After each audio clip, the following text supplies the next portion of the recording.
Guys, nagpapakitang tao po si Manuel ngayon. Kunwari, ikaw bang kuba? Ang likod ko, kagabi pa naghuhugas din eh. Wag lang ako mapalayas din eh. Wag lang mapulaan. Ang sakit ng likod ko maghuhugas. Kaldero, pingganan. Hoy, Manuel, ako hindi maniniwala sa itinakasan mo nga kagabi. Guys, naghuhugas na ako ngayon dahil baka ako ay hindi na matansya ni Chaconi ay ako'y mahataw na ng plato sa ulo. Ubus ang sabon na eh, boss. Walang yan. Ay, no, wag ka na nga uulit maghugas. Kami na lang at nauubos. Magandang ano na nga, ayaw mo pa. Magandang loob na nga ako dahil ako yung pinapakain dito ng gulay.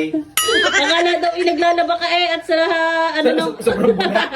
Guys, akala nila naglalaba ako sobrang bula ng aking pinag-aanohan at paano ka naman? Isang garna binuhos ko. Wala man siya ako yung hindi madali din eh. Alam na maghuhugas pa ako ng sangkaterbang. Ay, wag daw kitang iwanan eh. Ito. Ano yun? Hugasan ko. Wala yung lapit naman yan. Ayan ang hugasan ko yan. Lahat yan. Lahat na nakikita yung hugasan ko. Pati rin videographer hugasan ko na rin.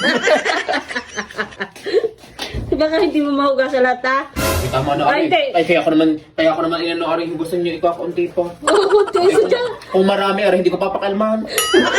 Isa dyan makakaunti yan at gano'n tatatlo naman yata ang pinggan na nilalabas ni inay. Ay, nagre-reklamo sa pagbasing ka, madami. Ang kain naman hindi nagre-reklamo. Ang galing talaga ng basher ko. Guys, hindi pa ako sikat. May basher na ako si Chaconi.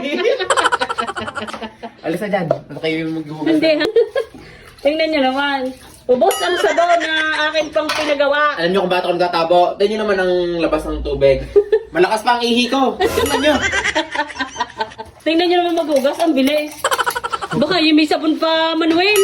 Manuel, baka may sabon pa yan. Kung may sabon, pahugasan mo na lang uli. Ang mahalaga, naghuhugas ako. Magpasalamat. Magpasalamat. Ayaw, hindi magti-thank you at ikaw naman hindi ninakain. Wala na talaga akong ginawang tama dito, guys. Lahat may masasabi sila sa akin. Parang kinakaw-kaw lang. Guys, bakit patapos na ako? Huwag niyong gambalain.